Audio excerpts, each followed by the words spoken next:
Vamos a entrar directamente en la entrevista que tenemos prevista en el día de hoy. Jaime Alonso es una figura vinculada a la Fundación Nacional Francisco Franco, esa que ustedes casi siempre ignoran, no sé por qué, porque dentro de lo que hay en esta vida, en una democracia tiene que haber de todo.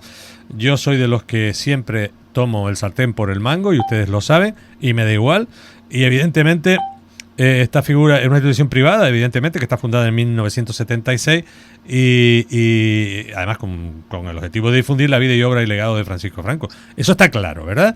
Buenos días, don Jaime Alonso. Buenos días, don Salvador. ¿Me oye usted bien? Pues efectivamente le oigo bien, es así, es claro, y tiene todavía un mayor plus, y es que es el conocer la historia en sus hechos, no en sus motivaciones, no en sus alegatos a favor o en contra. Es la realidad, son unas circunstancias que no conviene engañarse, son y requieren un tiempo y un lugar. No se puede hacer trampas al solitario y juzgar hoy unos hechos con criterios actuales y no con lo que ocurría en España en aquellos momentos, en España y a nivel global, Europa y el mundo.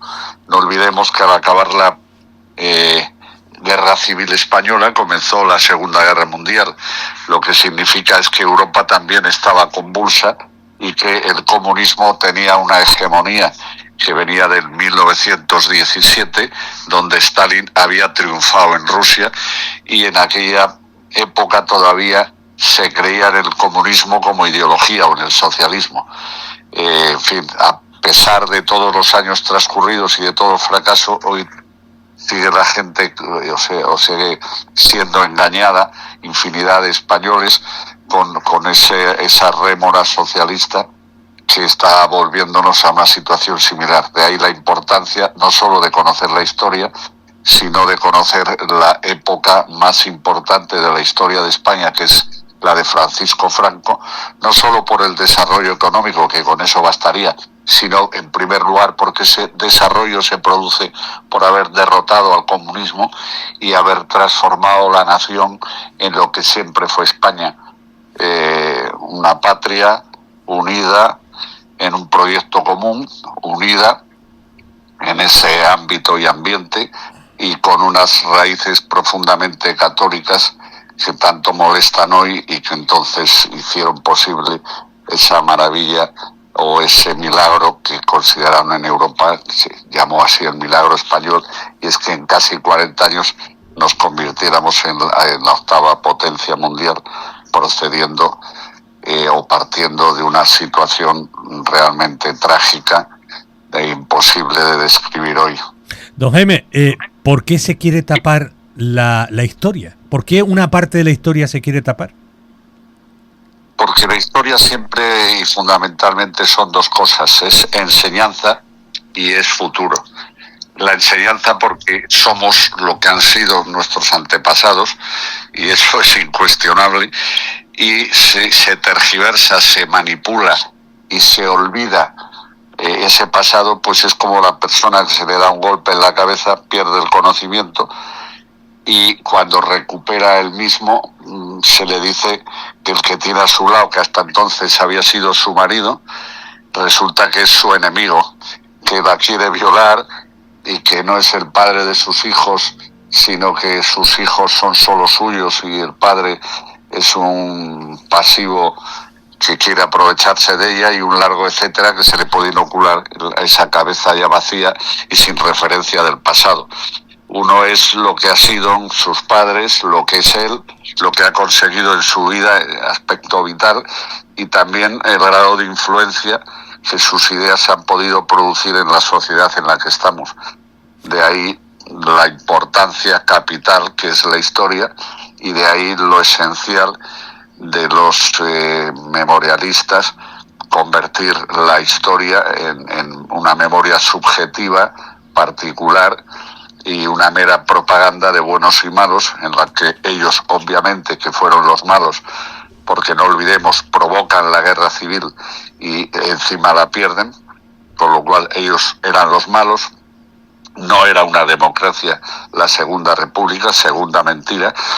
Tercera, fíjese si era mentira que los propios socialistas con separatistas y anarquistas provocaron en el 34 un alzamiento contra la República, a rebelión similar o asimilable, solo que con muchos muertos en Asturias y en Cataluña, donde se proyectó con mayor virulencia que en el resto de España, donde apenas tuvo incidencia alguna, pues se saldó con más de 2.000 muertos, con lo cual, aunque es asimilable a lo que se ha producido en el 2017 en Cataluña con Puigdemont, aquí, a diferencia de entonces, no hubo muertos y la Constitución pues quedó tocada y ya la amnistía acabó de liquidar al régimen del 78. ¿Cuál es hoy la misión principal de la fundación que usted representa? Pues mantener la bandera de la libertad, en primer lugar, porque donde se puede admitir que un régimen pretenda, liquidar una fundación y prohibirla, pues solo en los regímenes totalitarios, donde se puede, existe una ley para defender una determinada memoria y no la memoria que cada uno tenga, o mejor, el estudio que cada uno haya hecho sobre esa realidad, y en este caso sobre Franco y el franquismo, probablemente sobre el personaje que más se ha escrito en todo el siglo XXI y la mitad del XX, con lo cual borrar esa parte de la historia es un atentado directo a la libertad. Pero es que no solo es a la libertad y no solo es a un Estado de Derecho, es que también estás subvertiendo o estás impidiendo que triunfe la verdad, que es el presupuesto máximo de la libertad. Solo la verdad nos hará libres. Eso es una evidencia no solo evangélica, sino empírica. Si tú no amas la verdad y no luchas por defender esa verdad, pues es que no existe la verdad, es que sería una pura subjetividad la misma. Creo que ese fondo teológico, filosófico y por lo tanto político debería llevarse a la España actual, pero lamentablemente no ocurre así, y el síntoma más evidente del mal es el querer disolver a nuestra fundación. No solo tiene razón de ser y de existir, sino que además es imprescindible, porque encima, y añado, es imprescindible saber lo que ocurrió en aquella época para saber por qué y las causas que llevaron a ese desarrollo económico. Y así, si obramos en consecuencia, pues empezaríamos a darnos cuenta de lo que son y significan los partidos políticos, tendríamos que darnos cuenta de lo que significa esa representación política a través de esos cauces que son los partidos políticos, lo que hacen su uso en el Parlamento, que todos lo pueden ver en la actualidad. Me da igual que el Parlamento sea autonómico o que sea general. Allí no hay, independencia de los diputados. Allí vienen de casa con los deberes hechos. Hay una disciplina borreguil de voto, y las leyes pues no son las leyes que afectan al bien común y a los intereses generales. Son las leyes que convienen a una ideología o a una política determinada en un momento coyuntural, con lo cual estamos en una situación realmente alarmante y peligrosísima. ¿Cómo ha afectado, lo nombraba usted, la ley de memoria histórica, cómo lo ha afectado a su actividad? ¿Qué impacto ha tenido la ley de memoria histórica, evidentemente, en su funcionamiento y en su planes de futuro? Y hay una cosa a mí que me preocupa bastante. ¿Cómo es posible de que siempre se mire la ley de memoria histórica por una parte y no para la otra? Es que tanto la ley de memoria histórica como la posterior democrática, ninguna de las dos tienen su adjetivación adecuada.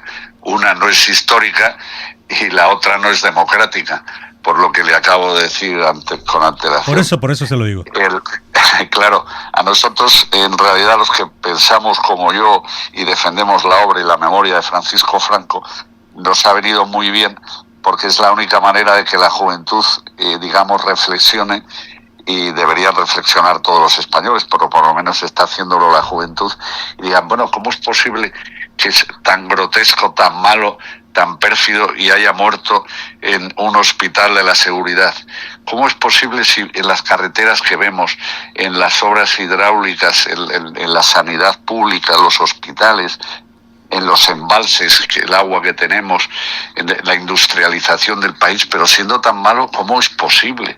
Y luego ya la culminación de la maldad, en vez de nombrar a un primo, a un sobrino, como hacen en todas las dictaduras o narcodictaduras socialistas de Hispanoamérica, o las teocracias, etcétera, eligen a un familiar, a alguien de un partido hegemónico, y aquí resulta que nombra un rey, aunque ese rey pues esté negando la mayor y no se hable del origen y se siga engañando en los medios de comunicación de dónde procede la monarquía y que si la democracia llegó como venida del cielo o que es un tótem que hay que aceptar como una divinidad y que ya con decir no soy demócrata ya estás eximido de toda responsabilidad, de toda culpa.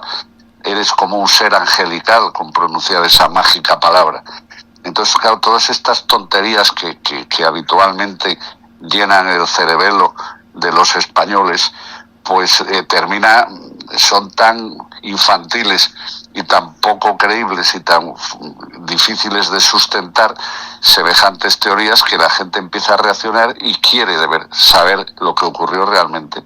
Y entonces todavía existen libros, se pueden leer infinidad de historiadores donde hablan de Franco y contraponerlo pues con los que dicen todo lo contrario en función no de los hechos sino de las subjetividades o de la ideología del que escribe. Ya. Por lo tanto, te diría que a nosotros nos ha venido hasta bien porque es la única manera de que se respete la obra y la memoria de ese hombre que una vez que se establece una comparación pues se puede usted imaginar como número uno de la historia de España desde los Reyes Católicos. Un campeón en toda regla. ¿Qué mensaje desean trasladar a quienes consideran controvertida la existencia de la Fundación, tal como ha visto últimamente en las redes y en todas estas historias, que al final parece que ustedes son digamos, lo malo de todo?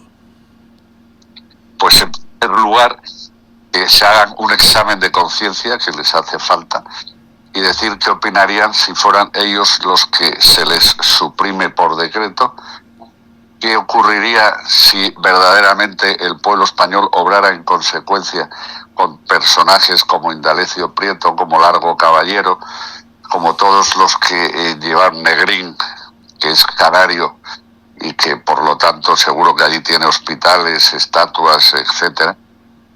¿Qué ocurriría si a esos señores se les aplicara el rigor de la verdad histórica, no de la memoria, y se les analizara hoy a sus descendientes, herederos, sean ideológicos o sean fácticos y reales, porque seguro que tienen familiares, si se les borrara del mapa, se les considerara enemigos de la cultura, de la civilización y de la historia, y fuera suprimido en función de un decreto ley o de una ley arbitraria, injusta e inconstitucional. Pues si se hicieran esa reflexión, lo que no quieres para ti, no lo quieras para los demás. Si existe una formal, al menos, libertad, pues que esa formal libertad sea aplicable a todos los españoles, no a quien convenga al gobierno en cada momento. ¿Cómo se mantiene o cómo se financia la fundación? Es que hay un montón de preguntas que tengo por aquí. Pues sí, haga las que crea convenientes y esto es bien sencillo, lo hemos dicho hasta la saciedad, lo sabe perfectamente el patronato que llevan las asociaciones y las fundaciones en toda España. Somos probablemente la única o de las pocas que existen que se autofinancia.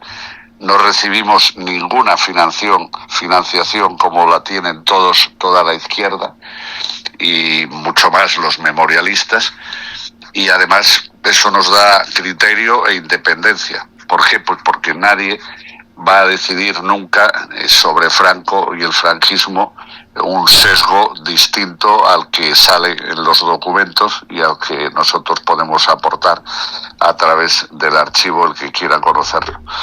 Eso nos da... Bueno, a nosotros nos han acusado sistemáticamente de que nos han financiado porque en una ocasión en el año 2002 se digitalizó la fundación porque lo quiso el Ministerio de Cultura, con lo cual el Ministerio de Cultura tiene todos los archivos de la fundación y no tiene ningún sentido el que pretendan incautarse. O mejor dicho, tiene el sentido de que luego no se pueda cotejar con los originales y pueda manipularse la historia a capricho, como son expertos estos memorialistas socialistas. ¿Qué mensaje, entre comillas, desean trasladar a aquellos que opinan o consideran controvertida la existencia de la Fundación? Pues que lean, que estudien. Esto se cura, pues como se curan casi todos los males, sabiendo cuál es la raíz, cuál es el origen de ese mal, quitándose las orejeras que se llevan habitualmente como si fueran animales de carga, y en vez de creer lo que te dice la propaganda y los medios de comunicación actuales, pues vete al rigor de los libros de historia, vete a esos lugares y hechos y comprueba pues el número de obispos que se asesinó en la retaguardia, puedes comprobar el número de personas que en esa misma retaguardia se mataba sencillamente y cómo se les mató de maneras a veces brutales, imposibles de entender, solo por el mero hecho de ser de derechas o de ser ricos o considerados ricos porque tenían tierras, o tampoco era una riqueza excesiva, porque iban a misa o porque se consideraba de derechas, habían votado a la CEDA o a Falange. Se les hubiera exterminado, y lo que pasa es que no pudieron porque perdieron la guerra. Pero sin duda esa frase de hazaña de España ha dejado de ser católico cuando a los 100 días de proclamarse la República ya empiezan a arder los conventos en España y las iglesias, pues se hubiera producido sin lugar a dudas.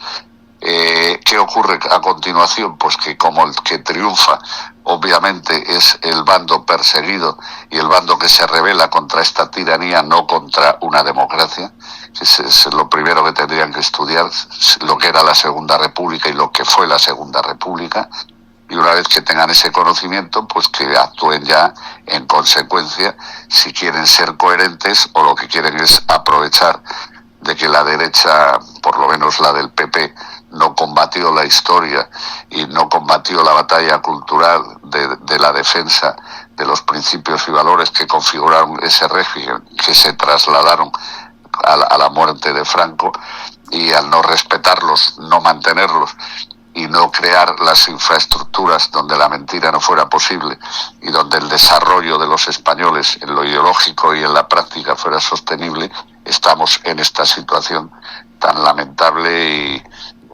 peligrosa. Don Jaime Alonso, para finalizar, ¿qué le gustaría que la audiencia entendiera mejor sobre la labor que realiza la Fundación? Pues si se refiere a la audiencia de los que nos escuchan, efectivamente, es que miren con el mismo rigor y afecto todas las posturas y que adopten el criterio que ellos en conciencia, siempre que tengan una conciencia bien formada, una conciencia basada en el estudio, en la verdad, en el rigor y en la libertad, pues puedan definirse más o menos franquistas.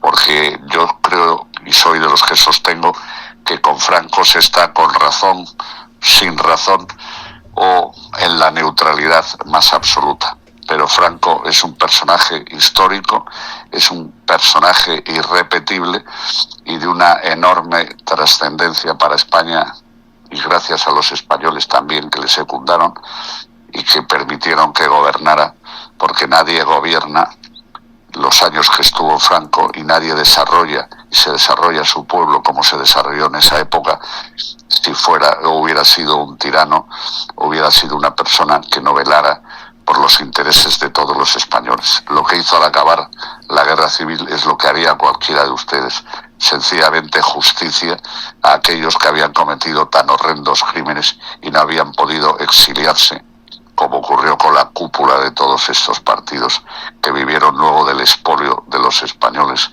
provocado en esos 3 años de guerra civil en un maravilloso exilio en México, en Rusia o en el resto de la Europa democrática que había ganado la Segunda Guerra Mundial, aunque la mitad, no olvidemos, de esa victoria se le entregó al comunismo y así estuvo Europa hasta los años 80.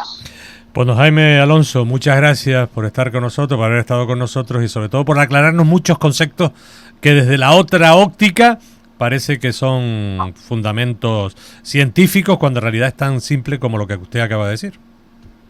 Si fueran científicos admitirían otras posiciones para avanzar. Ya.